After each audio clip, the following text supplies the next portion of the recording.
Hard, heavy, and hair. Badass music for badass listeners.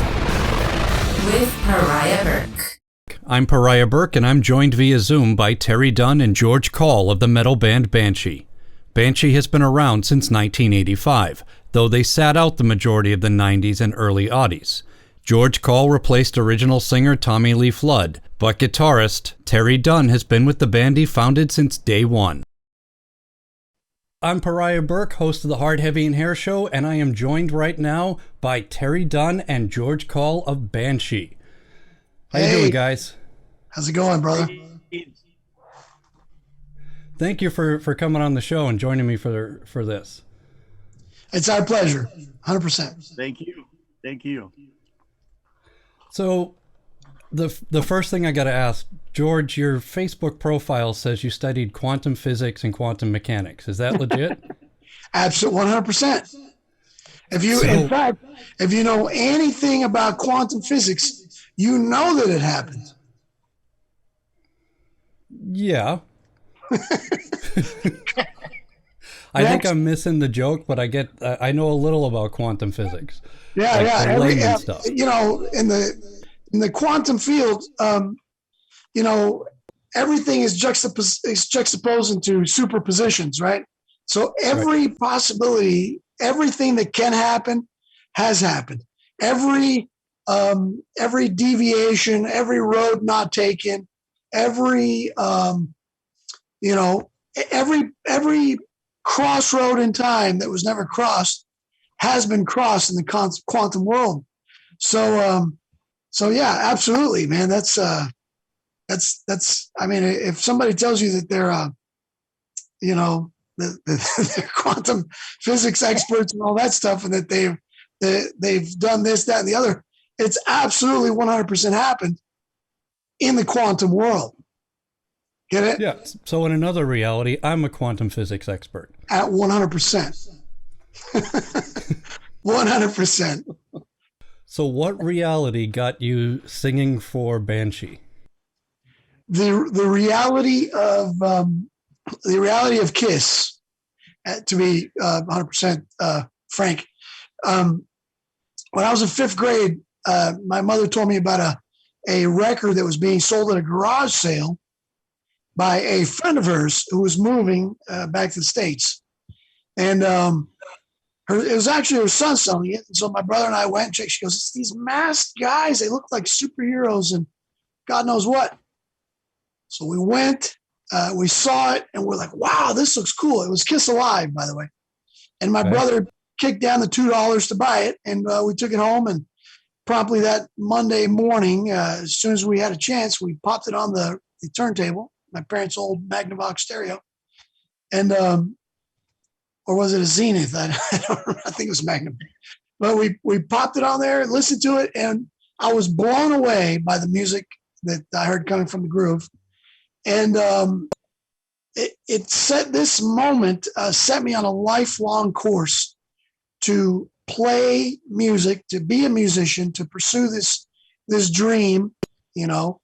And I did it, and I did it, and I did it. And eventually, you know, as they say, all roads lead to Rome.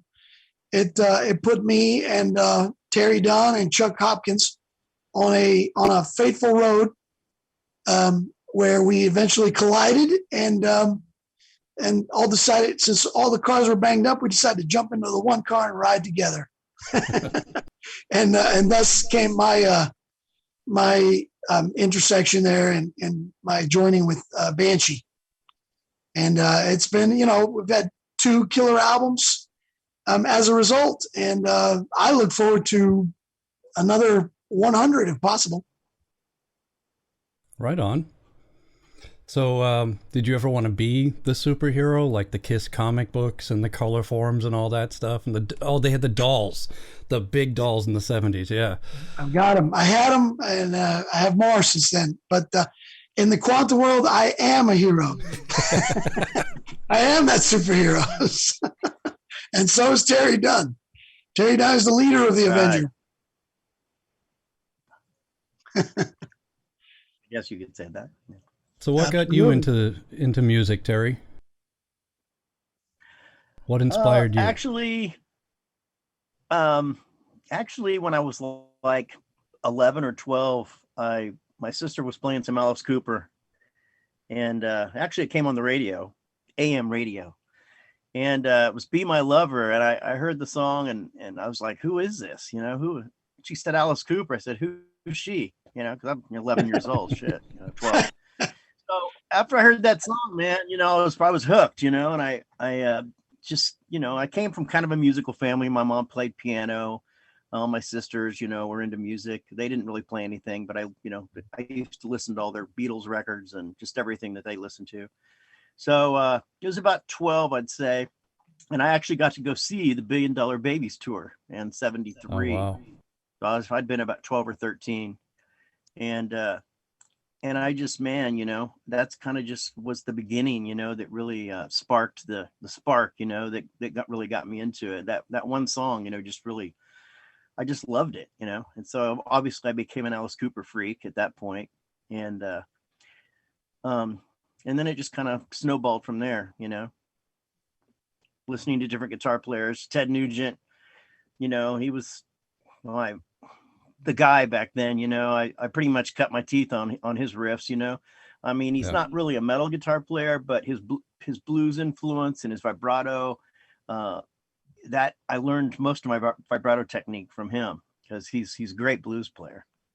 And he's also, I guess you could consider him a rock, not metal, but rock guitar player.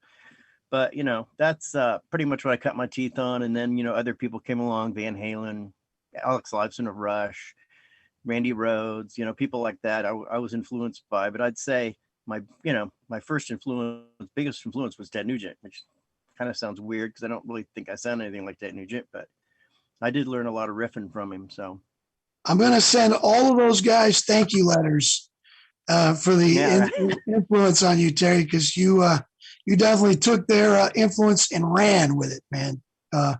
More killer guitar player I've hardly come across. Oh, thank you. I appreciate that. I try. You deliver in spades, brother. Yeah. I remember when I heard the first Banshee EP, and I know Race Against Time was not your favorite, but there's some blistering guitar solos on that record, and that's what really caught my attention. I mean, I like the first couple of Banshee albums, especially the EP, but it was the guitar work that really caught my attention. Oh, thank you. And that has. Go on. No, please. Oh, I was going to say, it's not that I dislike that record. I really like all the songs on it. It's just in the music. It's just that, when we signed with Atlantic, they kind of put us in a different direction, and they wanted us to be commercial and try to write hits and that kind of stuff. And that's what I was really unhappy with more than anything, But yeah, the music turned out really great on the record. I was happy with it, but it seemed like they were kind of pushing you toward the LA metal scene sound. Would you say that's fair? Yeah, I think so. I've said this before. I don't really think we knew what we were yet. I wanted to stay in the EP direction. And that's why I tell people that the Banshee, the newer Banshee record, Mindslave, was kind of like the record after the EP that I wish we would have done. So, if that makes sense, but it was a good record, But like I said, when we signed with Atlantic, the first thing they wanted was a hit. I understand that, but I wish they would have. I've always said that I think we would have been better off if we'd stayed with Metal Blade, because they wanted us to be what we were on the EP. They weren't trying to change us and make us be commercial. So, but what can I say? Well, it's interesting you say, I've heard you say in the past that you think Mindslave was the follow-up to the EP sonically. Right. So I listened to the EP, then Mindslave, then Madness, and it's very clear. The musicianship has improved. I like George's voice. This may be heresy, but I like George's voice better than Tommy's. But there is a progression and consistency from the EP into Mindslave that I can hear as a listener, as a fan of Banshee. You know, like I said, I do like Race Against Time in the later albums, but I like how you went back. You know, now as better musicians, as more mature songwriters, I like how you went back to that old feel, that old sound. And you're obviously much tighter now than on the EP. But it's a good progression. So that's what I thought. I agree. I agree too. And there's no dispute with anything you said there. So what was it? I mean, go ahead. Go ahead. No, please. Fine. I don't know. I lost my train of thought. Okay, so what's it like building an album now versus back in the 80s? I don't know. What do you think, George? I mean, go ahead, Terry. I mean, I'll give you the quick the take 5 version. The difference now is that I mean, back in the day, I think everybody had to kind of get together, be in the same room, be in the same state, be in the same place, same studio. And now it's kind of expanded. I mean, Terry lives in Michigan. I live in Texas. You know, the musicians we've used for the other 2 albums, somewhere in Iowa, somewhere in Nebraska, somewhere. I mean, we're spread across the USA.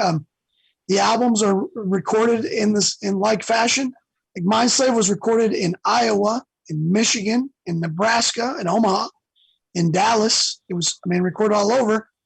And not often were all of the musicians in the same room. I think back in the day, that wasn't the case, you know. Everybody kind of had to be in the same place, same time. And then after everybody laid their parts, then maybe a guy or two would come back and hammer out the rest. But I think that's the big change that you know, that technology has opened it up to where we can be across country and still record, you know, still make our music and such. So do you still get the feeling of camaraderie that, you know, working together on a song or an album used to bring when you were all in the studio together, experimenting, playing around? I think it's better this way because, you know, back then, I mean, there was not really a lot of camaraderie, you know, between the members of Banshee back when Race Against Time was being, you know, made. And so, you know, it's different in the sense to me that it's easier for me to give the music what I think it's the vision I have for Banshee is. You know what I mean? So usually it involves with me writing all the music and then, you know, going in the studio. This latest record, the Madness, was kind of half of it was kind of written in the studio musically. And then, you know, there's been conceptual songs on both records. And so, you know, I would let, you know, maybe, you know, as far as melody ideas that I have, I'd share them with George, you know, or maybe record a melody that I had in my head and send it to him. I guess, to make a long story short, we work really well together this way. I think the camaraderie is better, even us being apart, you know, I mean, because there was so many conflicting things going on back then. And like I said, this is more of the vision that I had for the music of Banshee and the direction. Back then, when you had 3 other strong-willed people, you know, in the band, the drummer, bass player, and singer, there was a lot of tension and a lot of issues, you know, that I think really held us back, you know. But I don't know. I'm happy with the way we're doing it now. On the newest record that I'm working on right now, my plan is to hopefully go down to Texas and work with everybody on this one for a month or 2, you know, and maybe finish writing and recording it down there. That would be great.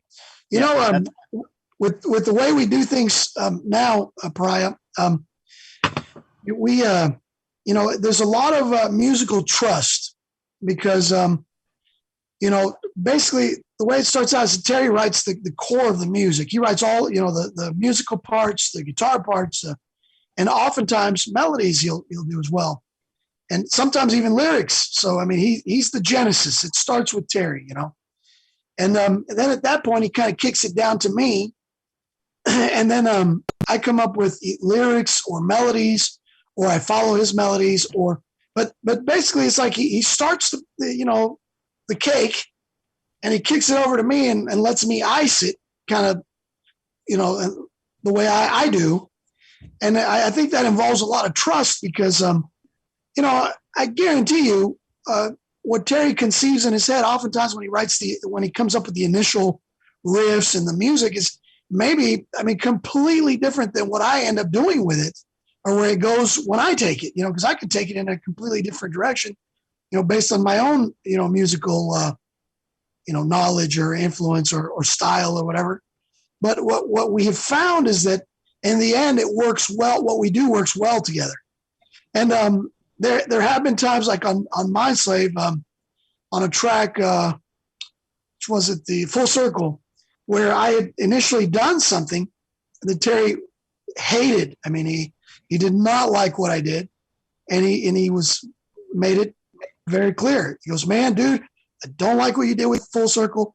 Here's what I was envisioning." And so I listened to what he had to say, and I said, "Okay, let me give it another shot. Let me see if I can get it in a ballpark that makes you happy." Because at the end of the day, we both want to be happy, but mainly because Terry is the sole surviving founding member of Banshee. I want him happy. I want him to put his stamp of approval, or to say, "Yes, I like it. Pass. This will work," or "No, back to the drawing board with this one." And that's what we did with Full Circle. Took it back to the drawing board, and then when I sent him my retakes on it, then he was like, "Yes, okay, this works now. I like this better. This will work." And so, yeah, in that sense, I think our partnership works tremendously well, to good effect, because we do avoid a lot of that, especially in the early days when bands are in the same room, like Terry said, with strong personalities, trying to hash out a song. It turns to a battle of wills oftentimes, and the guy with the strongest will typically wins the day, and so in this way, Terry is basically unimpeded, to lay down initially what it is he wants, and he knows that, at the end of the day, he's got his say. For if he doesn't like what I'm doing or a direction I'm taking, he can say, "George, that sucks," and I can take that and say, "Okay, let me try again, or let me get another shot here." And so that's why I think we've come out with two really kick-ass records, musically, and again, I think. We'll probably change the formula this time around, because Terry does. The plan is to come down to Texas. I think we'll all meet up in Houston and kind of hunker down for a few and hammer it out. Kind of like we kind of did that with Mindslave initially on the early part of the recording, where we all met up in Omaha. We're in the studio there together while the basic tracks were being laid down by Terry and our drummer at the time there, Marty Shireman, and Chuck Hopkins. And, we came out with a killer record. I can't stress how killer that Mindslave turned out to be, So back to it is definitely an excellent album. I haven't heard all of the Madness yet, just the singles. I'm waiting for your manager to get me a disc. And he sent me some early mixes, but nothing that, I should probably air. I should wait for the disc. Yeah, for sure. But I really like Mindslave, and I love what I've heard from the Madness so far. The Madness is a like follow-up Mindslave Part 2, but we interestingly enough, we use the same producer, which is Jim Holman. But the missing ingredient was when Jim Holman mixed it last time. I think Terry and Chuck were in the room with him most of the time, and in this case, we kind of left Jim to his own devices, and he might have missed the mark a bit. It sounds good. Don't get me wrong, but it doesn't have that. I think the same production value that Mindslave had which was just staggering, staggering production. And Jim might have been just a bit off target with the Madness, which I think if Jim does another record with us, we definitely have to have Terry or Chuck in the studio with him to kind of guide him along, or to get the band's input then and there, and maybe not so rushed. I think Steve had kind of put a deadline on him too, and I think maybe he might have jumped the gun and released the thing before we were all satisfied with the mix. But that happens. That's part of rock and roll. It's how oftentimes how it flows. So what are you gonna do? I had heard that getting the Madness together was not an easy process. Was it just the production differences of being in separate places, or was there something else? Terry? It was, it was, I think it was a number of things. I think, I don't think I was prepared as prepared this time as I was on Mindslave. And when we basically finished pre-production and writing of the songs in Des Moines. And I worked with a drummer named Paul Thompson, who's a good friend of mine, an incredible drummer. But the problem was that the next problem in line was that we were being rushed in the studio. There was conflicts between Steve and the engineer. Steve being our manager. Steve Sussman. Right. Uh-huh. Yeah. And I think, I don't know how to say this. I don't want to sound dickish, but I kind of feel like the tracks that we laid down, first of all, I'm not making any excuses, but I was sick that whole week and found out when I got back to Michigan, I should have been in the hospital. So I wasn't firing on all cylinders at the time. So some of it was me. Some of it was lack of communication between the engineer and Steve. Some of it was just the engineer's fault. There were some plugins that were pulled on some of the bass tracks that tied Jim Holman's hands as far as mixing the bass. And that's why the bass, in my opinion, the bass sounds terrible on the record. You can't really, when you can hear it, that is. But in my opinion, the bass tracks need to be re-recorded, because there were some plugins pulled on the digital recording, and the bass wasn't recorded the way I wanted it, that I'd planned on having it recorded either. So that's kind of a combination of things that I think affected. I think the songs are great and they're strong, but like George said, there's a production element that's missing. There's an energy that's missing that we had on Mindslave, if that makes sense. But I still think the songs are great, and we have fans, that tell us, man, I like this new record better than Mindslave, but George is right. And, when he said about the production, it's not as good as Mindslave, but the songs are there. It was just, I think, like I said, there were a lot of factors that made it turn out the way it did, which wasn't terrible, but there was one song that on there that production-wise sounds terrible because it was a basement demo that I did, and Steve wanted to put it on the record, a song called Cerebral. So we didn't even record that. I love that. I'm just saying it's a great song, but we didn't record that in the studio. That was done in a friend's basement studio.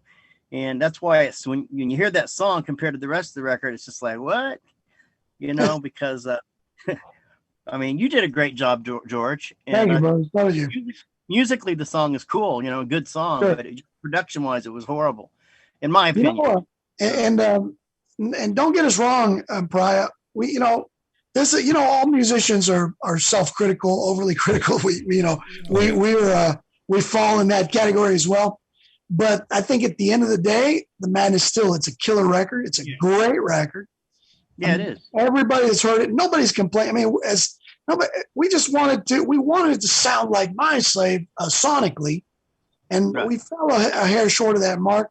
Nonetheless, it's a killer record. It's a great album. It's a good follow-up to Mindslave, and I don't think anybody has said to us, "Man, this sucks. This is horrible. Wow, we can't stand this record. It sounds terrible." No, everybody has heard it's like, this kicks ass. Great follow-up. We're ready for the next one, bro. That's been the attitude. And I think you'll find the same.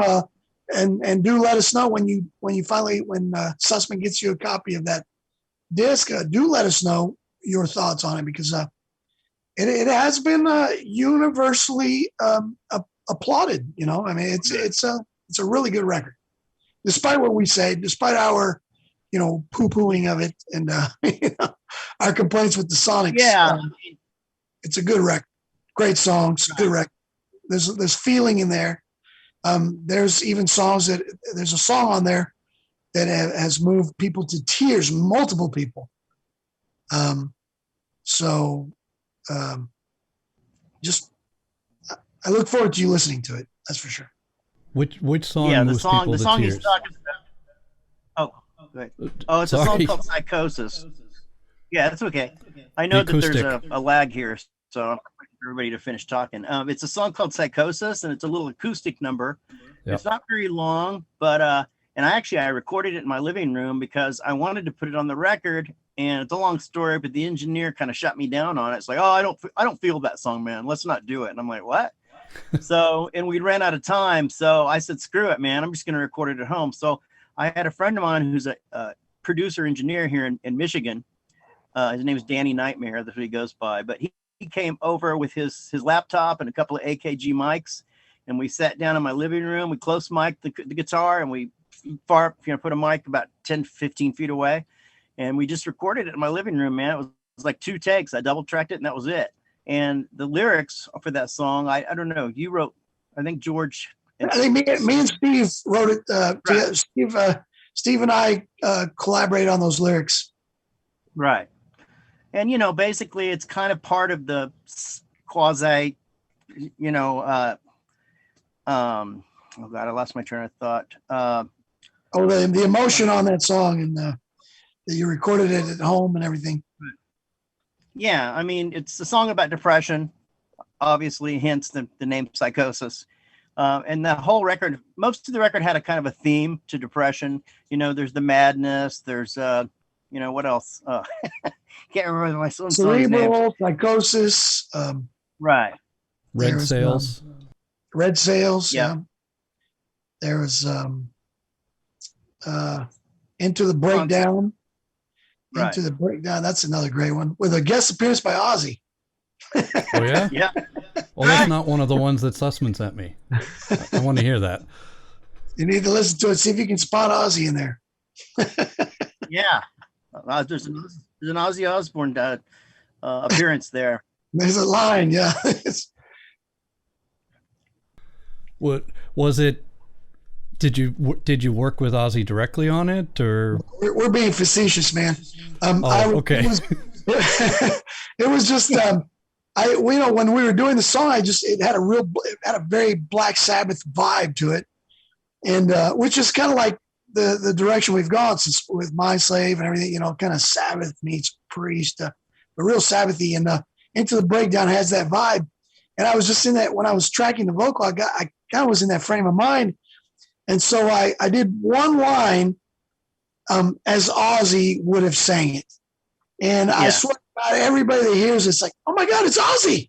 Ozzy's on this record. They really think it's Ozzy. And we're like, oh yeah, uh-huh. Yeah. But we always come clean. Oh, it's George, it's me. I just I gave it a little one, and I could have done the entire song in Ozzy style, and it would have been, a great tribute to Sabbath. But, of course, it's a Banshee record. So, we did it. I didn't do that. But still, I wanted to give that nod, that wink and a nod in there and do a little bit of Ozzy.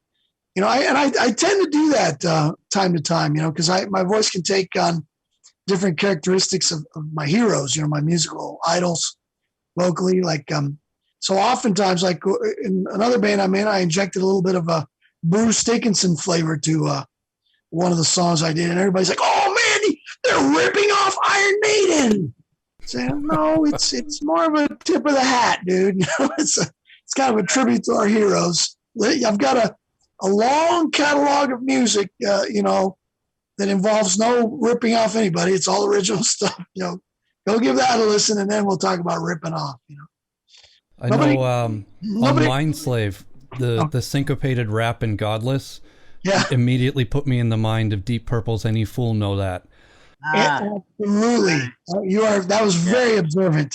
It was a total Ian Gillan, and for me, it was more a Ian Gillan era Sabbath.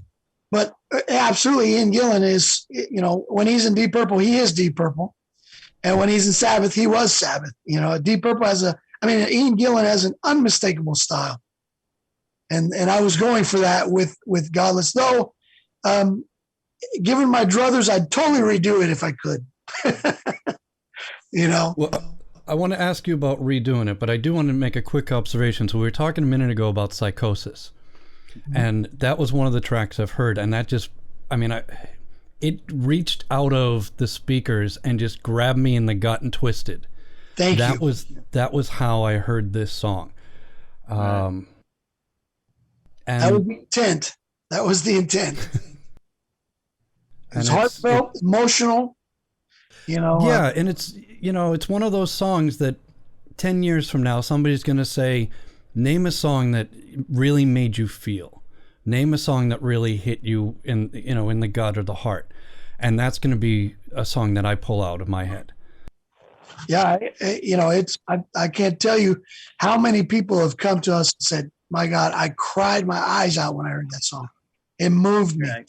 And that from the lyrics, and Steve, wrote that because Steve and Terry have suffered with depression for a long time. It's something we put out there on the last record. And if you look at the liner notes on Mindslave, on the Madness, we dedicated it to depression sufferers. We put a phone number on there, the suicide hotline that people can call. Wow. And when I sang that song, in my mind, I've never suffered with depression. To me, every day is a happy day.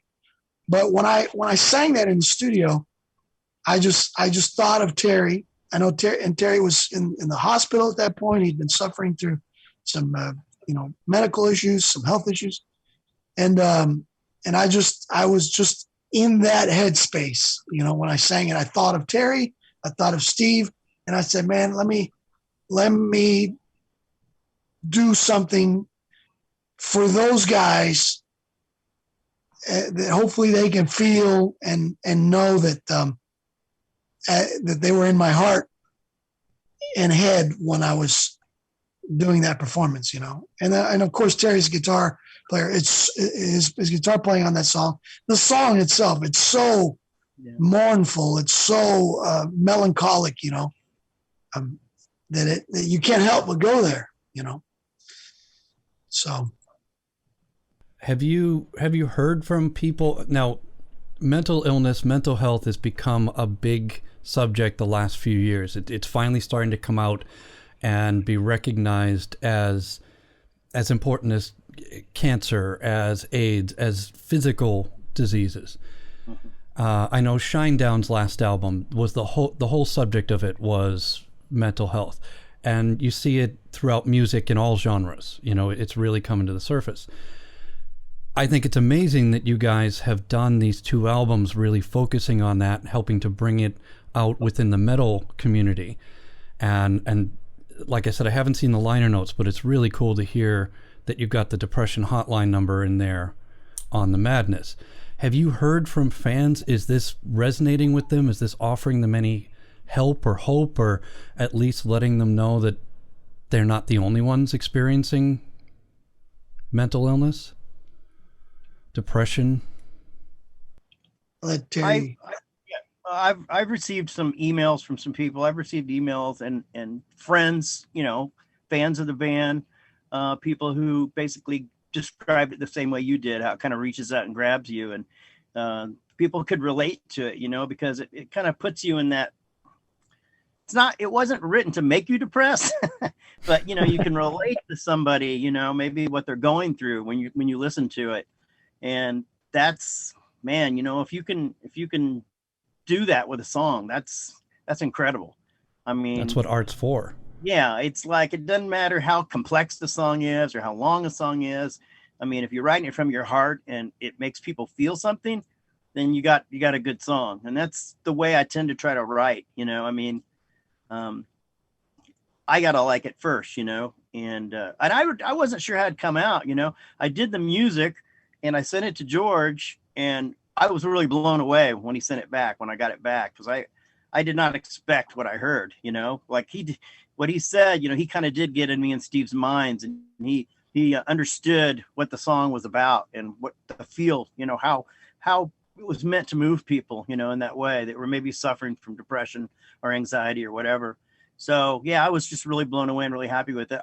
To this day, whenever I listen to it, I'll just put it on repeat. Because it's a short song. It's like you want it to keep going, you know, but I'll just keep listening to it over and over again. And it just, you know, it just really moves me every time I hear it. You know, it brought tears to my eyes a few times, you know, so it's one of those, you know, it's like anybody that listens to it that has gone through anything like it, they can relate. And that's, I mean, we struck gold on that because it's just so relatable to people, you know, in that situation, you know, that have gone through those, through depression or feelings of suicide or feelings of, you know, inadequacy or whatever it may be.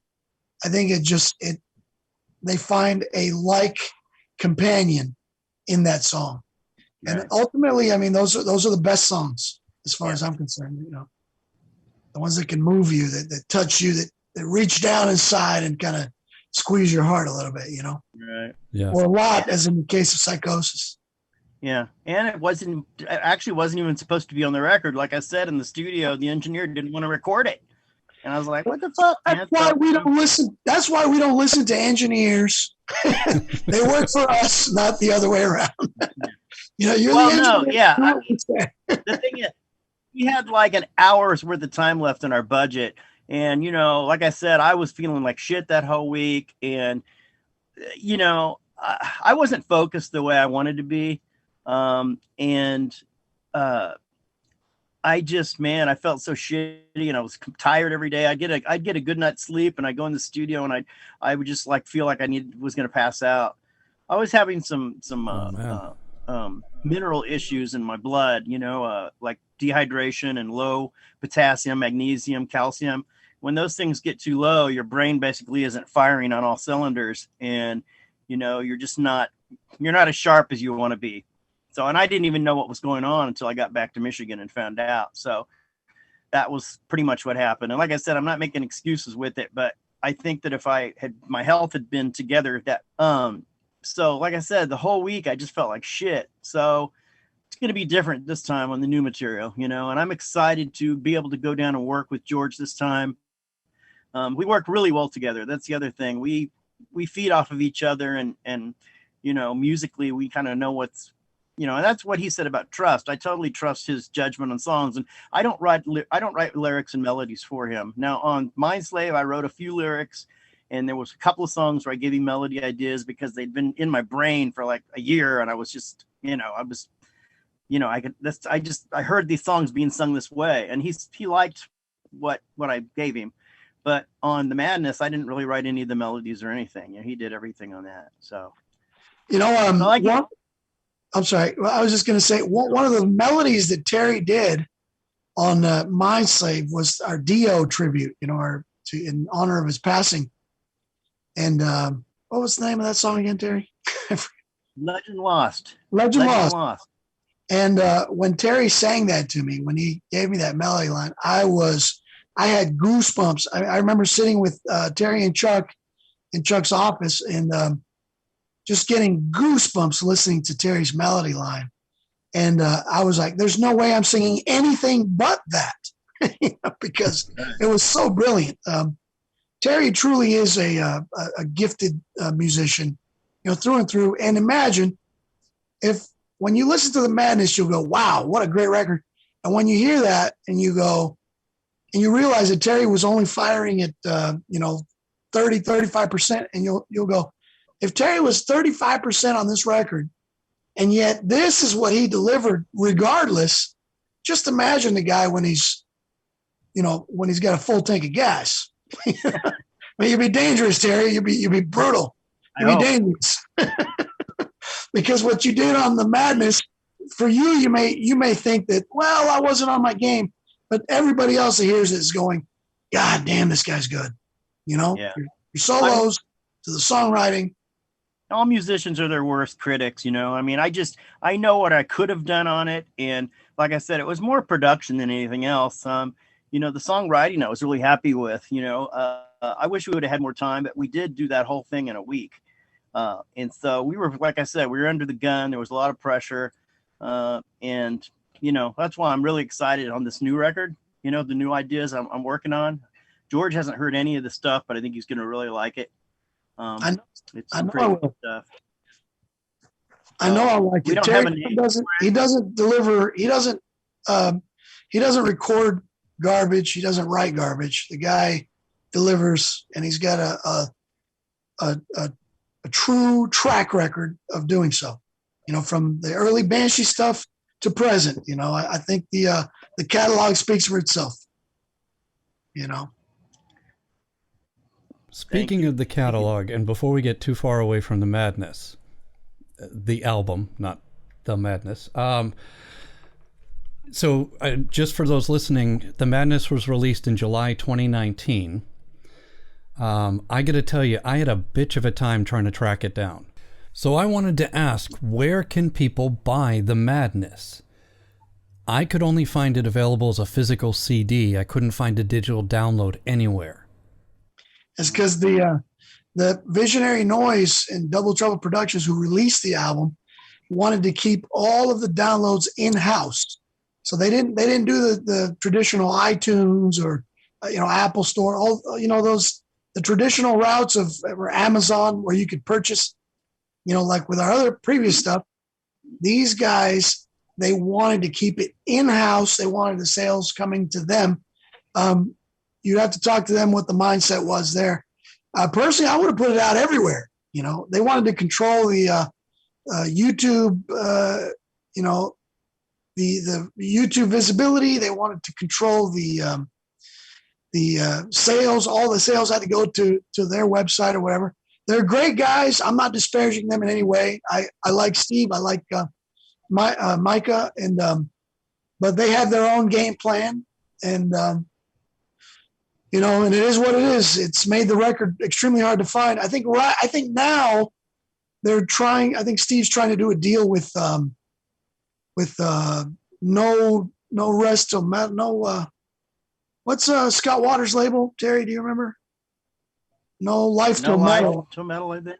No life till metal. I think they're doing. I think he's trying to do a deal with them, a licensing deal, where they will put out or re-release or do their licensed version of the Madness with vinyl and hopefully maybe downloads and maybe not downloads, but certainly vinyl and a new CD, maybe a remixed, remastered CD version.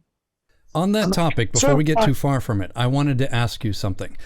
You've expressed that the Madness isn't everything you wanted it to be. I've heard half the album, it's good, but you said it's not exactly everything you wanted it to be. You had some issues with the bass track and some plugins being pulled.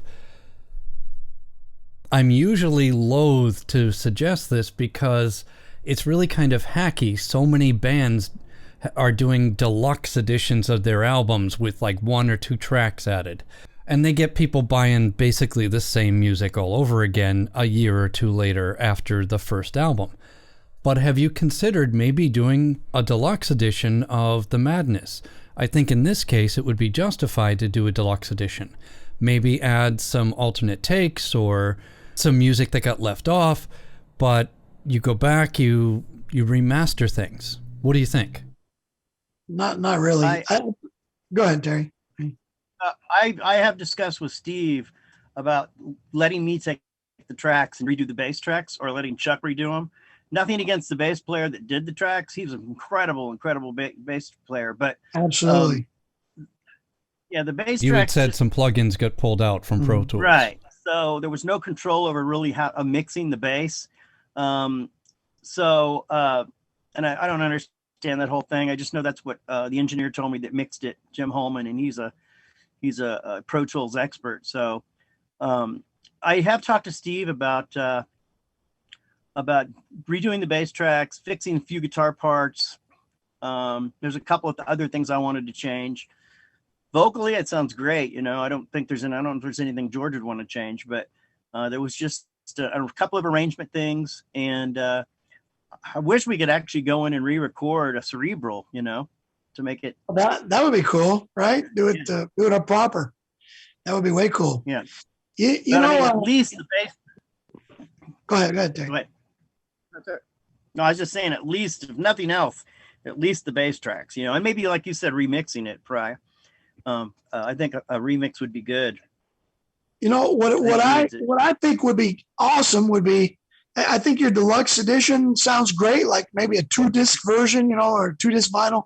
One, with the record as it came out originally, and then one, a remixed version, or with maybe some new bass part. Maybe it'd be even cool to get Chuck Hopkins to lay down some bass on there, and have half the original from a lineup from the first EP, and maybe do a proper version of Cerebral where it's not less a demo and more of an actual finished studio track.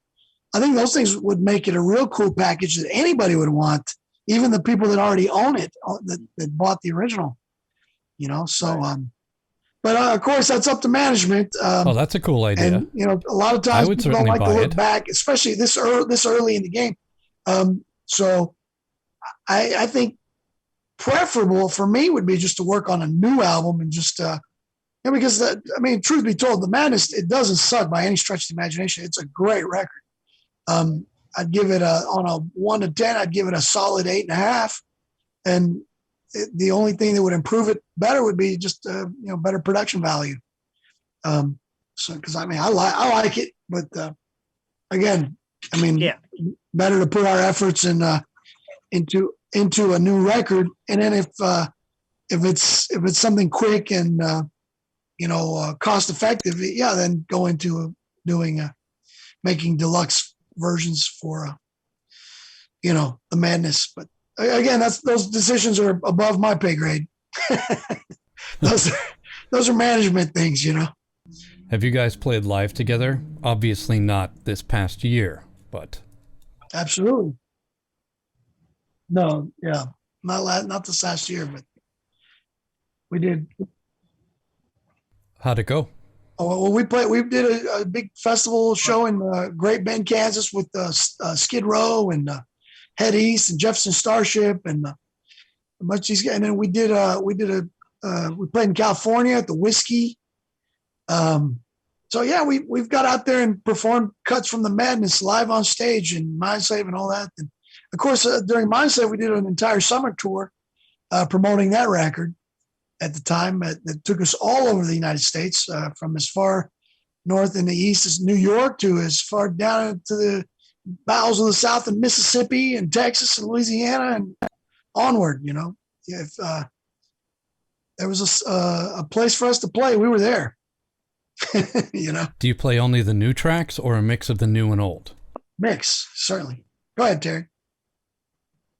Yeah, we throw in a few of the old tunes as well, like Precious Metal, Crying the Night. We used to do Shoot Down the Night, but that's definitely not one of my favorite songs. And but yeah, we try to throw some old ones in, but I don't really want the new version of Banshee to be defined by the old version of Banshee, Good. I kind of want to set a new precedent, with the new music, the new musicians. And so, we'll probably always throw in a couple of old tunes, but I think you have to. We're not really trying. Yeah, we have to have some of the old classics because the band has a history, and you can't. It would be a disservice to fans of the original lineup to not do those songs. To not do some of those songs. Right. But we certainly do. Throw in a heavy sprinkling of the new music. Of the Mindslave and the Madness in there as well. How do audiences respond to the old Banshee songs from Cry in the Night and the new in the same set? Always great. Always positive. Yeah. I don't think we've had a dud show. I don't think we've ever gone out and played and where people said, "Man, this really blew." This sucked. There's smiles on faces and cheers out of mouths. So we're happy. the response has always been positive. Right. That's great. Glad to hear that. Let's switch tracks. Tommy Lee Flood said in an interview in 2018 that any of the four of the members of the classic Banshee lineup could use the name Banshee. That makes me think of what's been going on with LA Guns, things that came back to the fore this week with the two different versions of the band. Do you think that could happen with Banshee? And if so, what would your reaction be to it? Are you talking about a ex-member of Banshee using it, or just anybody? Yeah, an ex-member. Oh, I would have no problem with it. I've never had a problem with it. The thing is, he said in that interview, Tommy said anybody could use the name, and then he complained that I was using the name.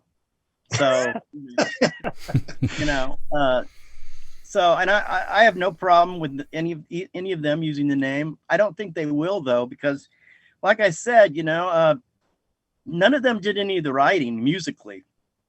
And I just can't imagine them going out and trying to continue Banshee with, never have written any of the musical side of the band. And I mean, and I'm not saying that in an egotistical sense, but it's just the truth. I gave the band its direction musically, and I wrote all the music.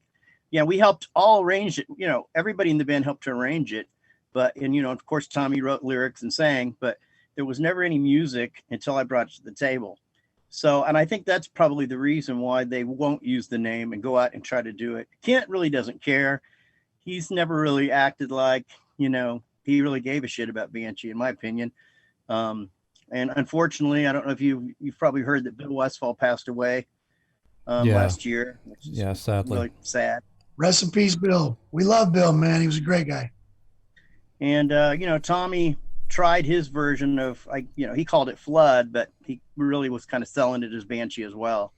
And he did one show that didn't go too well. So, if you're asking me if I care if they use it, no, I don't really care if they were to go out and use the name. Now, Steve might have problems with it since it's in a trademark. Yeah, I think so. I think the management would lose their minds. And there'd be lawsuits and all kinds of crap because he owns the. I think they've got the rights, right? Yeah, he's got the trademark. Owns the trademark.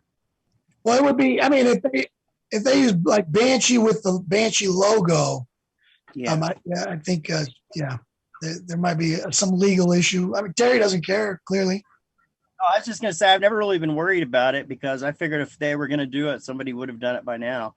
Like I said, I just felt like, and I've always used this analogy. If there was anybody that should carry the torch forward for the band, I think it should be me since I did the writing, and nobody else really seemed to have any interest in doing that. So I don't really see what the problem is other than just, Yeah, what's interesting is Terry, you think it should be you, but guess what?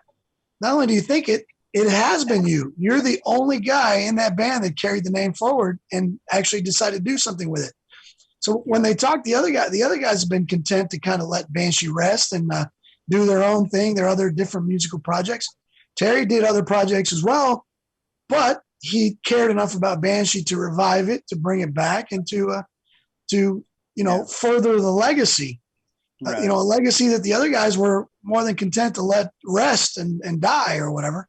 So, if anybody is responsible for keeping Banshee alive today, it's Terry Dunn. So my hat's off to you, Terry. Anybody else, wanting to suddenly now use the name, it's like, well, there's been a guy that's been doing it the whole time, or that cared enough about the band to continue to do it. So I don't understand why anybody else would want to. At this late juncture, with two post original lineup era Banshee records out, why anybody would want to now try to do a Banshee thing? It would seem kind of silly for me. I think. I mean, there's already a Banshee. That's us. So along those lines, in that same interview back in 2018 to All That Shreds, Tommy Lee Flood claimed that he wanted you to carry on with the Banshee name, Terry, and he seemed to indicate that he was hoping you'd fail. In that interview, he said that he told you, Terry, quote, "For the first time, you'll understand what I did for you all these years," end quote. So 2 albums in with George Call here on vocals, and George and Steve Sussman, your manager, collaborating with you on the writing. Do you miss Tommy? Does Banshee need Tommy Lee Flood? In my opinion, no. I mean, when we did the 2008 show in Rocklahoma, down in Pariah, Oklahoma, I went back to Kansas City for 4 weeks and worked with Tommy and to do that show. And that's when I realized I could never work with him again. You know, there's a lot I could say, but I would just end up probably sounding like a hater. But, you know, I think what you read in that interview was a lot of Tommy's ego talking, more than anything. And it's not a question of him wanting to do Banshee. The question is that I'm doing it. He just doesn't want me doing it personally. It's basically a very personal thing to him toward me. So, you know, I think if anybody else in the band had done a version of Banshee, he wouldn't be upset. But because of me doing it, that's the issue. So what is it between you and Tommy? What happened at Rocklahoma? Well, basically what happened was I went back to Kansas City to rehearse for the show, and Tommy hadn't sang for 3 years. And he thought that he was going to be up and running 100% in 2 weeks, which anybody, you can ask George, that's just not feasible. It's not possible to go for 2-3 years without singing and then think you're going to be able to, you know, in 2 weeks be back to 100%. So basically, you know, a lot of stuff transpired at Rocklahoma. A lot of lies, a lot of mistruths spread by Tommy about me, drug-related lies. Just basically, it was like anything he could use against me to make me look bad. And that's pretty much been his MO for the last 25 years. I mean, somebody could say, "Oh, I talked to Terry Dunn the other day," and he would take it and make a story up about it and lie and make some lie up about it and spread that about me. So that's kind of the dynamic between me and Tommy. And that's why I can't work with him. He's very, very hard to work with. And, you know, like I always said, you know, working with George has just been a breath of fresh air, you know, because he doesn't have any of the issues that I had to deal with for 5 or 6 years when I worked with Tommy. So, you know, it's just, you know, it is what it is. What can I say? You guys seem to really work well together. Yeah, we do. We do. Me and George. Yeah. Yeah. You and George. You know, and it's funny too, because Terry and I, as people, we couldn't be further apart as people. You know, we're completely opposite sides of the spectrum. People that know, you know, like our politics, you know, Terry's one way, I'm the complete opposite way. So you think that there'd be this, oh, these guys are headbutting all the time, or they're fighting, or they're not getting along, or they're hating on. And we may disagree politically, but it doesn't interfere with our with our ability to work together and make beautiful heavy metal music. You know, man, I wish more people could say that. Yeah. I wish we could. You work together, you respect each other, you may have your political differences or you may have different opinions, but that doesn't mean you have to hate each other. Yeah. I wish more of this country and the world could be like that. Yeah. You see, I mean, my thing is, it's not necessary to even agree. We don't have to agree on politics. It's okay to have our own views. Right. But what we do have to agree on is that we can work together and make some great music and continue moving the train forward. That's what's important. And that's what I think so many people in society miss, you know, because they don't. Oh, you don't think like me? Well, then I'm not talking to you ever again. You know, it's like, whoa, what the hell? Where did it in the book did it say that we have to be Twinkies on everything? You know, so I get the important thing with mine and Terry's relationship is that where we do think the same, it makes impact in people's lives because we write great metal music together that people love. Our fans love it. We like it. And it doesn't stop us. You know, it doesn't impede our progress, and it certainly doesn't stop our friendship. Yeah. And it doesn't stop my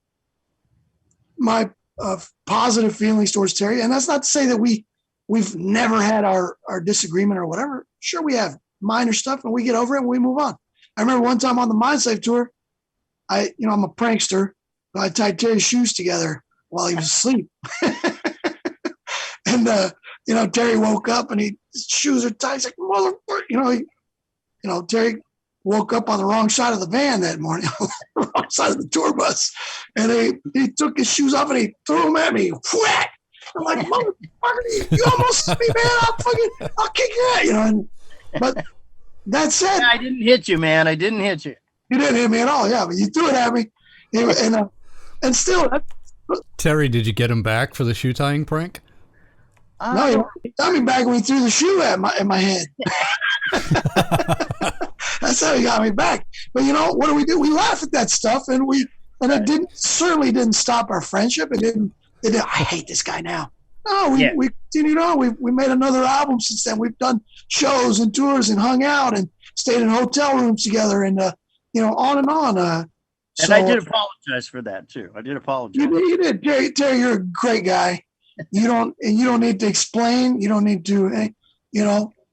I've had a lot worse things happen on the road with some of my other bands. So it's just part of being on the road. Right, bands do. And the bottom line is that we certainly had more fun than we had any negativity. Yeah. So that was quite a tour. It was a crazy tour. It was a wild tour, but you know what? I get calls from some of the guys that roadied on that tour for us. Travis, Steve, and these guys say, "Man, those were some of the best times of my life." And I'm going, "Welcome to touring." Yeah, right. They can be, I guess a grind when you're on them. But I've always said I never complain because we're getting to do what we love, and it's always at the end of the day these are the stories that you love to tell. Yeah. When you're with your group of friends and buddies, you love telling these tour stories. Oh my God, you should have seen it when we did this, or when this happened, when Terry did this, when I did that, when Mika did this, when Vinny did that, when whoever on the tour, it was hilarious. I mean, I still laugh when I think of Steve, our driver, and guitar tech. Every time he'd be driving and he'd go, "Where are we, Steve?" He goes, "I don't know, man. We're recalculating." Calculating. He'd say things with that accent. Where is the GPS? She's recalculating. I'm not sure. You remember that shit, Terry? The way he would say recalculating. Yeah. Recalculating. Yeah. Oh man, Steve, you gotta love that guy. And Yeah. Bob, God rest his soul. He's gone now, but also, we had a good time. We had a good time on the road. Had a good time with each other, and I don't understand how what the issue was with Tommy. I guess just a personality clash there or something. Yeah, definitely. Just some people you meet for the first time, you feel like you've known them your whole life, and then there's some people you've known for 20 years and you don't feel like you know them at all. You know what I mean? And that's kind of the way it was between me and Tommy. We were so different. And, I've always been really easygoing, laid back, zero ego issues. He was complete opposite of that. So, we just really clashed, So it is, like I said, it is what it is. It sounds like the breakup with Tommy was a good thing because you found George. Yeah, right. Definitely. Yeah, I'm glad they found me. I'm glad they gave me a shout because we actually had a false start at first. At one point, Terry had called me, and he kind of was feeling me out at first, and I was like, yeah, send me some stuff and everything. And then I didn't hear from him for about 8 months to a year. And then I got a call from him again, and then he goes, "Hey man, you still available? Blah blah blah. This and that." And I go, "Yeah, sure. Let me hear what you got." And then he goes, "Well, Chuck Hopkins, which was the original Banshee bass player, he's going to call you in a few and let you guys talk, and then we'll set something up. And so, first I talked to Terry, then I talked to Chuck. Next thing, we arranged to meet in Wichita, and they played me the demos from Mindslave, which Terry had already written, and I was blown away. I mean, I was like, what? You're offering me the opportunity to work on this project with these killer songs? Fuck. Dude, are you kidding? Yes. Yes, I will marry you. Yes. I was in like Flynn, if you heard Mindslave, you know exactly what I'm talking about. You know why I was joyous at the offer. I mean, it was killer material. Yeah. Yeah. Well, I felt the same way because I'd heard about George through a friend of mine, a good friend named Dean Kinney, who lives down in Louisiana. And when I was first looking for a singer, he told me to tell you hello, by the way, George. Tell him hello right back and thank you. So he told me, he goes, "Have you ever heard of this guy from Aska?" And I said, "No, man." And he goes, "Well, get online and check him out." And I heard George for the first time. I was like, "Oh my God, this guy." I was like, Tommy was a great singer, and trying to find somebody to reproduce the old stuff, but also even a much better singer on top of that. When I heard George, I was just like, oh my God, this guy would sound so awesome on this song or this song or this song. That's, and I wasn't even thinking about the original stuff yet. But then when we started writing together and I heard what he was doing on the new stuff, it was even just more mind blowing. I was even happier. So that's how we kind of got in touch with each other, because my friend, told me about him. And then somehow I don't know if I contacted you on Facebook, maybe. I don't remember exactly. He called me. I think Dean got my number. Yeah, I said Dean is a mutual fan. He's a friend of Terry and a fan of Banshee, but he's also a fan of my band, and he'd seen my band a few times running through Louisiana, which is Aska. Yeah. And that's how he told Terry about it, and then it went from there. That was the connection. But you called me, Terry. It was a phone call that we had. Actually, I think the first time I called you was for that Billy the Exterminator thing I was doing. It was. That's what it was for, yeah. What's the Billy Exterminator thing? Story, man. No, okay, you opened the door. I gotta hear the Billy Exterminator thing. You gotta tell us this story. Do you remember seeing a show on A&E called Billy the Exterminator? Did you ever? The cable show. It was a reality. No. It was a reality show about a family down in Louisiana who are exterminators, and Billy, the main character, being one of the sons, looked like this totally metal guy. He looked like he should be in a band. The way he wore his hair and the way he dressed, and he'd go to people's houses and exterminate their house and, dressed up like a rock star, basically. But yeah, I'm looking at photographs now, all leather and spikes. Well, my friend Dean, who introduced me to George, he lives down in Louisiana, close to Shreveport. Yeah. But anyway, Dean lived like a mile from Billy's house and the whole business, and he would go and watch him film. So he became friends with Billy, and he started telling Billy about me and about Banshee. And so basically what happened is Billy wanted to help the band, and so he brought me down to Louisiana, and I was going to be in one of the episodes of the show where his wife wanted to get into the music business. So my role was to go down there and write a song for his wife.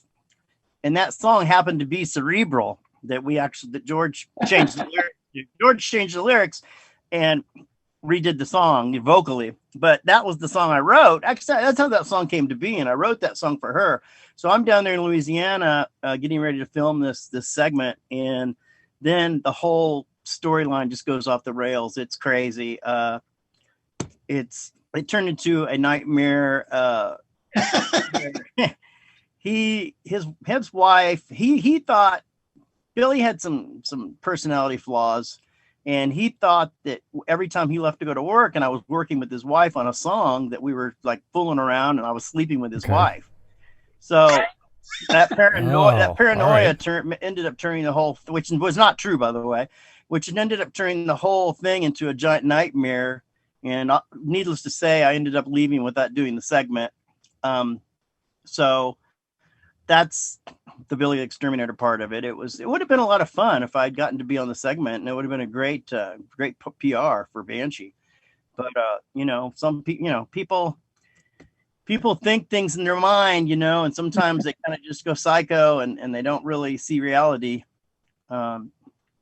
Come on, Terry. You can admit it here on this interview for the first time. No, no. With his wife, weren't you? Yeah, right. You were sleeping with his wife. Not true. That's not.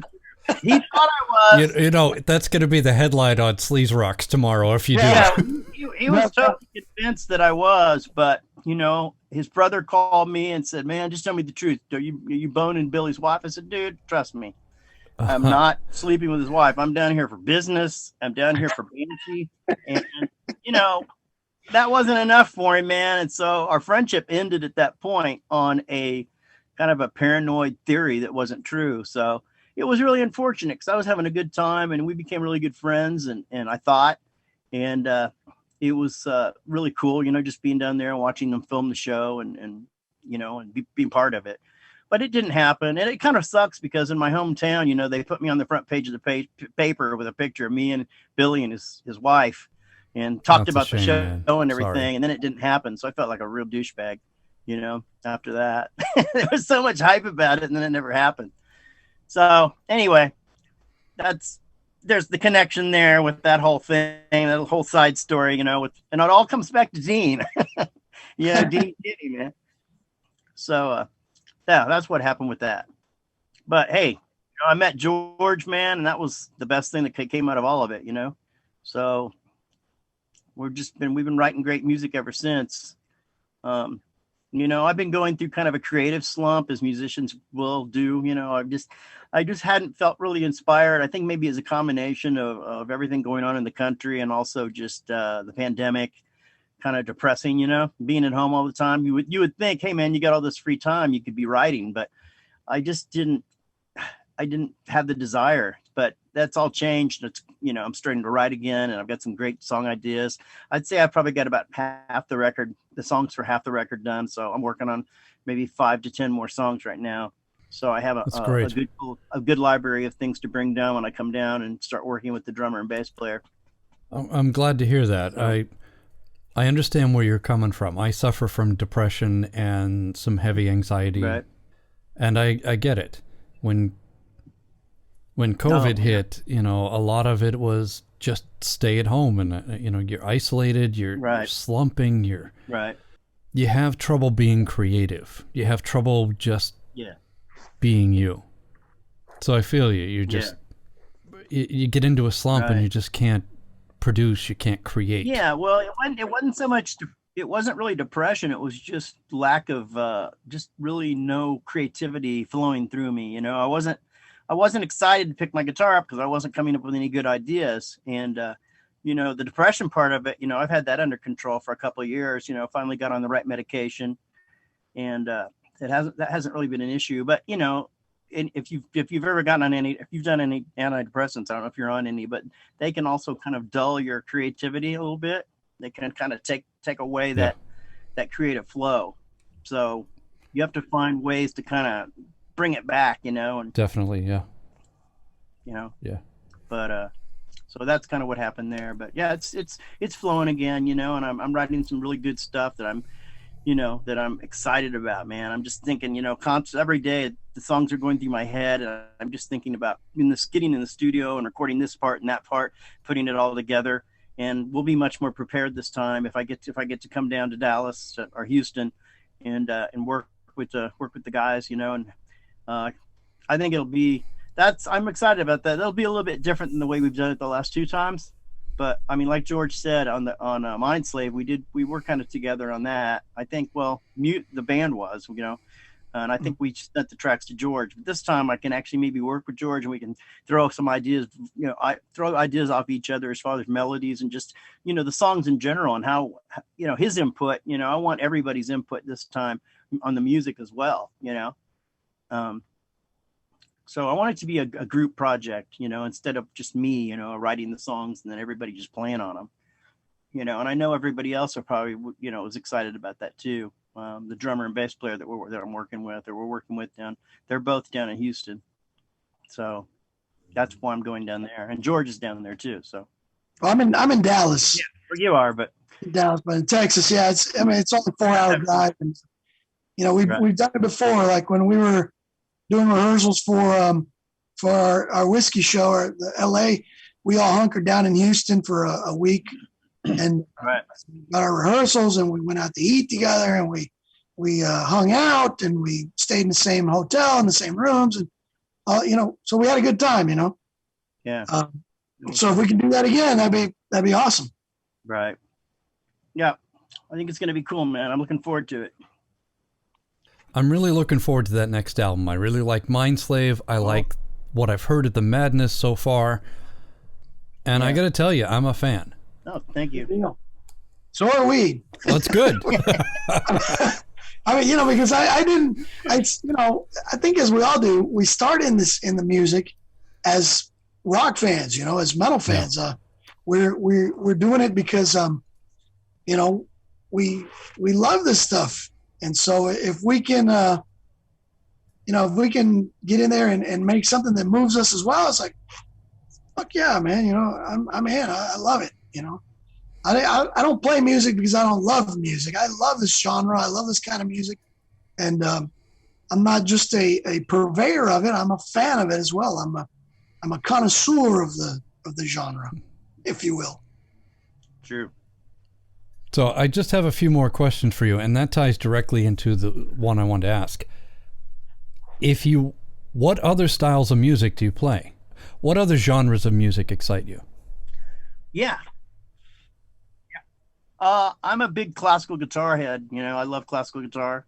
If you can see behind me, you can see my classical guitar hanging up. I don't know if you can see it. Oh yeah. It's my garage sale steel. It's a Dolphin, a classical made. There was a guy in Japan that lived in the mountains, and he built these guitars. And when he died, the whole process stopped. And I bought this guitar from a lady in Traverse City for $150.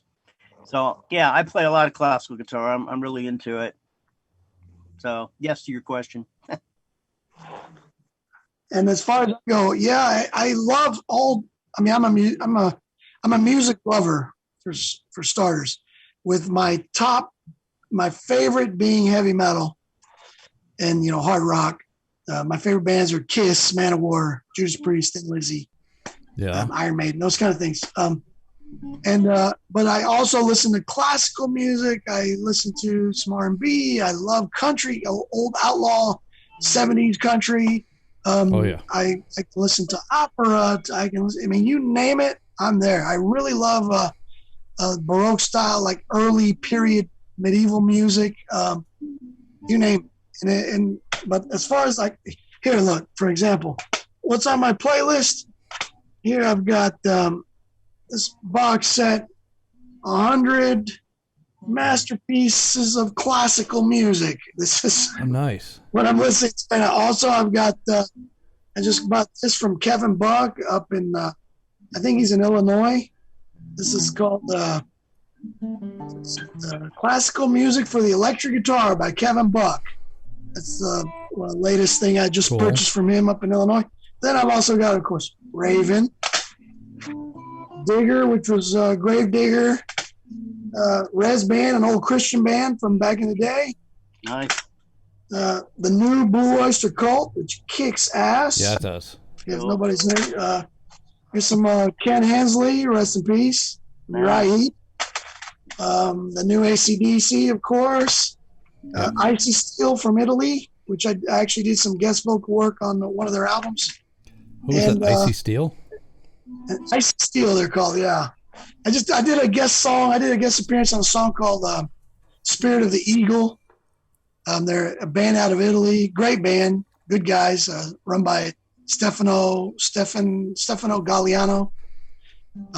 They had a bunch of singers, Ralph Sheepers, a bunch of other people do guests on one of their songs, on one of their albums. I'm sorry. Then this is Wasp, Headless Children. But that, so clearly metalhead, but there's your, mixed with the classical. Yeah, cool. And that's on my playlist this week. This is what I'm listening to this week. So quite eclectic. Yeah, quite. You guys eclectic. both like classical. You guys like movie scores? Absolutely. There's a show I really like. Yeah. It's called The Score with Edmund Stowe. You ever heard of it? No. It's a weekly radio show hosted by Edmund Stowe where he'll play tracks from film scores and soundtracks. And he'll give trivia and facts about the films, and once in a while play, sound clips from the films. And he'll talk about the compositions and the composers, and it's a really interesting show, and it airs on All Classical Portland, and you can tune in online at allclassicalportland.org. It's just a really cool weekly radio show. Cool. I'll tell you my favorite OST. Do you know? Can you guess? Terry or me? Either one. My favorite original soundtrack of all time. None better. John Williams' Star Wars. No. Nightmare on Elm Street. No. Hey, Dokken played in that, man. Oops.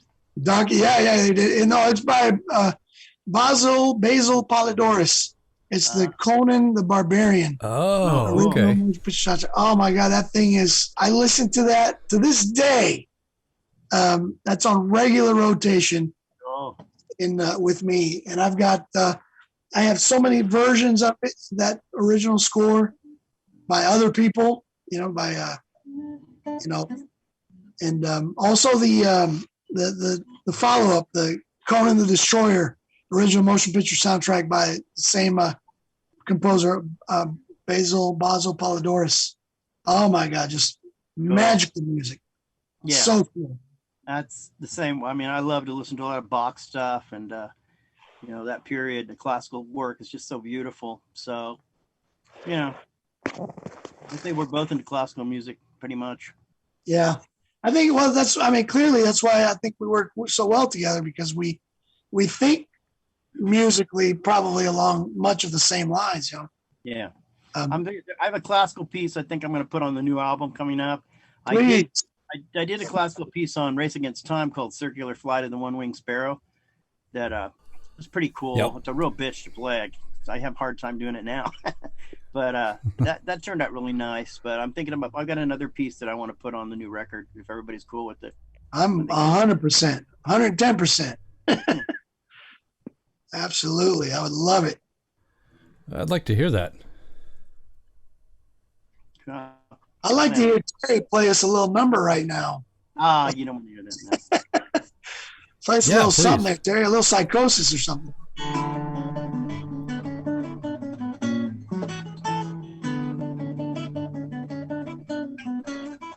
Yeah.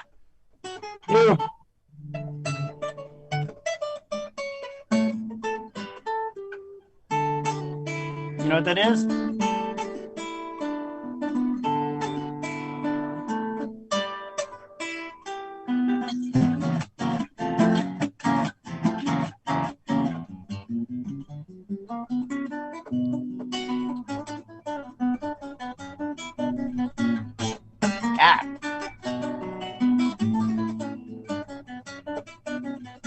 Steve Howe. Fucking beautiful, dude. That's nice. My thumbnail's poppy because it's broke. So sounds great, though. Sounds great. That's see, this is why I love Terry. This is why I love Terry. That sounded beautiful. Thank you. Man. It's got cool. The song called "Mood for a Day" by Steve Howe. Steve Howe, and it's one of my favorite classical pieces. But I used to play stuff like.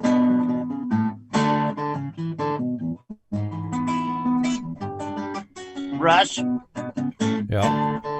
Really?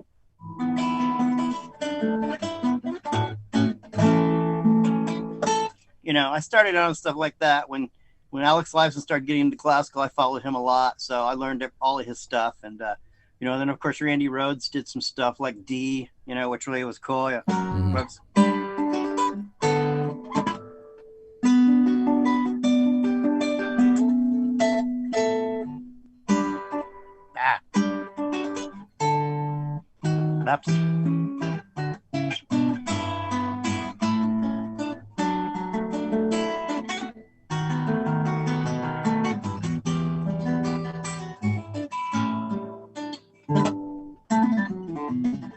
Yeah. You fucking rock, man. You rock, Terry. You know what, dude?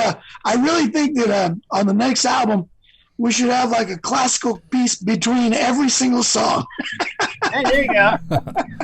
I'd be down with that. What do you think, Pariah? Would you be down with that? Cool. Maybe one or two. Not give in to our excess. Maybe you guys could put out a whole different album. Banshee goes classical.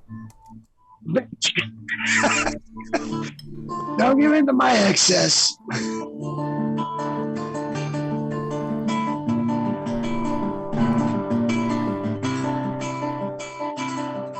This is a intro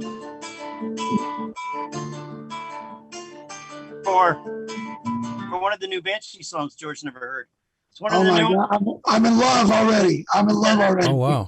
That's an intro for a new song that I've got that's really fucking cool, man. I think you're going to dig it, George. I'm already digging it, brother. Yeah, it starts out with a little classical type intro, and then it gives you a lot of room to noodle around in there and do some cool shit. And then it goes into a break and then a killer fucking riff I think you're going to love. So, yeah. But don't give it away here because somebody will steal it. They'll watch the interview and go, hey, man, I'll take that riff. But I'll tell you what. Actually, the interview is recorded, so you're covered. Right. That's right. Yeah, that's right. Yeah. You know that one. How's it?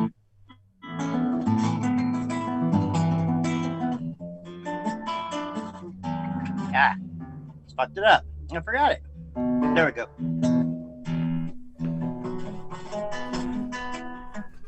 It's been a while since I've done that one. Yeah, I just started playing classical again recently. I got this guitar, and so it's really put a fire under my ass, to really start working on stuff. But I don't put in as much time as I should. It gets to be a great classical player, man. You got to put a lot of hours a day in. 4 to 8 hours a day of practice. So I've never been able to discipline myself that well, but the little things that I have learned on my own, I've learned a lot of cool little pieces that make me happy, and musically they influence me on the new stuff. So that's cool, that awesome. They can influence me for the new Banshee stuff. So, but yeah, I love it. Thank you so much for playing for us. No problem, man. I love it. Yeah, best part of the interview for me. Oh, man. That's nice. Where'd you get that, Jerry? I bought it from a lady on Marketplace, man, on fucking Facebook, and I did a little research on it. I found out it's probably about an $800 or $900 guitar. Ooh, but good investment. She said it belonged to good her deal. Sister, who was a music instructor. She ran a little music studio, and she used it to teach. And I bought it for $150. Solid cedar top, mahogany back and sides. Beautiful tone, Sweet. Perfect intonation. Nylon strings? Yeah. So that's the best, man. That sound. How's it sound? Even over Zoom, it sounds great.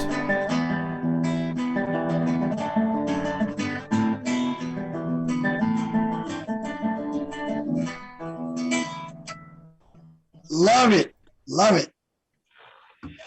That kills. That totally kills.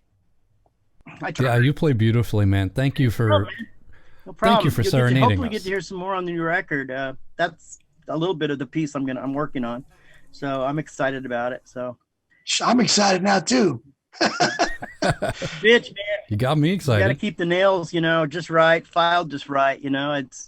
It's weird, but you got to do it to get the tone, man. If you have one nail that's not grown out, you can hear it, when you're striking the strings, because one will sound dead.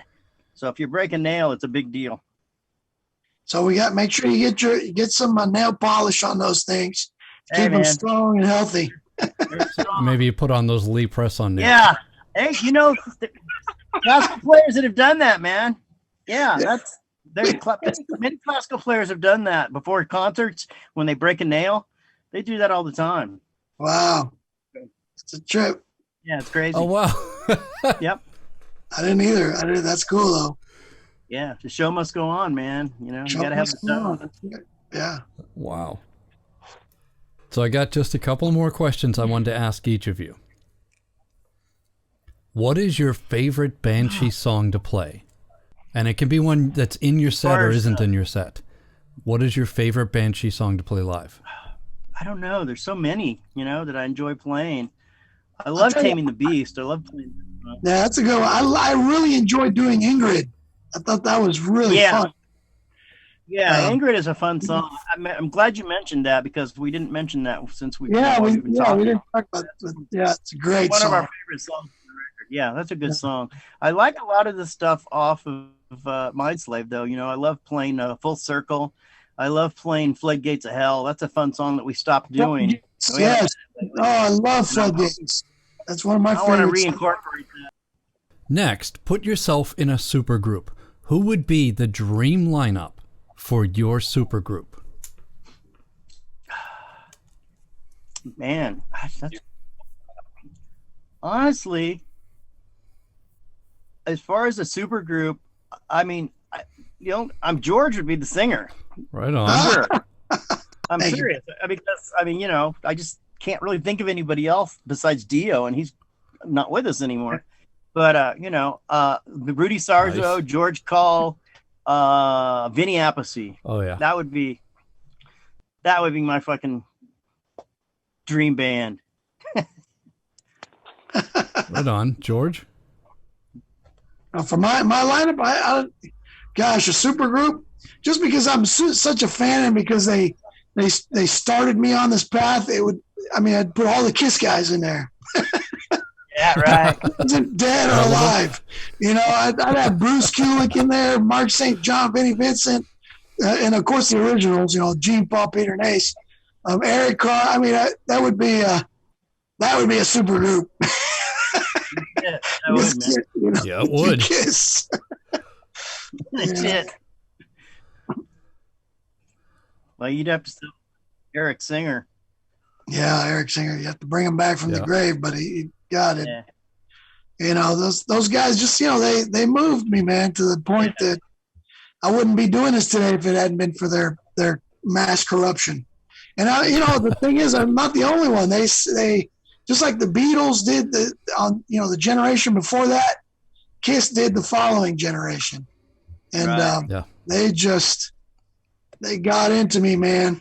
They got into me like as if I'd stepped on an ant mound. Yeah.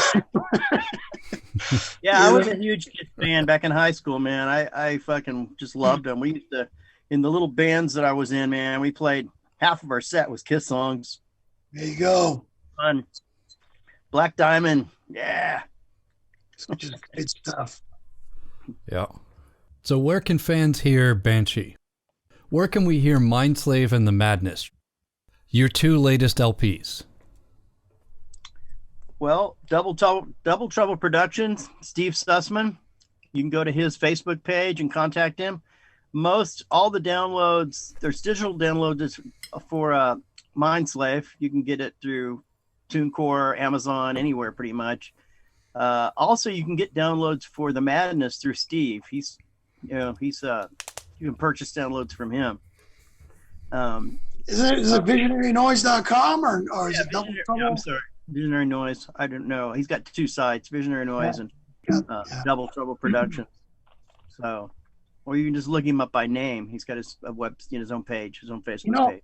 Also, I try to keep product in stock as much as I can. And I do have just a few copies of the Madness on CD. So if you can't, for whatever reason, you can't get through there, anybody that's, in my area, whatever, or on my Facebook that wants to hit me up, I can always get them a signed copy of whatever I have. But that's all. All I have is just maybe 4, 5, maybe copies of the Madness. Because I like to have them on hand because people are always asking. People always want the stuff, and it's not like the old days where there were record stores everywhere. They're starting to come back though. Record stores, mom and pop record stores are starting to make a comeback thanks to vinyl. Right. True. Yes, they are. Vinyl is exploding with the younger generation. I'm one of them. Count me among them. I've been buying far more vinyl than CD here lately. And in spades too. I don't do anything half-ass. I'm head first. I've bought hundreds of dollars worth of records in the last month. Yeah. Well, now that you mentioned that, Steve has a bunch of Mindslave picture discs. They're kick-ass, man. He's got those for sale. So anybody who's interested in one of those, man, you can get a hold of you on that. Yeah. The picture disc, the Mindslave picture disc is awesome. And like George said, he's Steve's working on a deal right now to get the Madness on vinyl. So can't wait for that. Well, I'll connect with you guys after the interview and make sure I get all the links. We'll put them in the show notes on pariahrocks.com. Great. That way everybody can just click through to every place and get the new Banshee stuff, get the Mindslave album. Cool. So Terry Dunn, guitarist, founding member of Banshee, George Call, lead singer of Banshee, thank you for joining me on this interview. It's been really great having you guys talk to us, and I really appreciate it. Sorry, it's a little sloppy. No, you were great, Jake. And thank you, Pariah, for having us on your show, man. We appreciate it.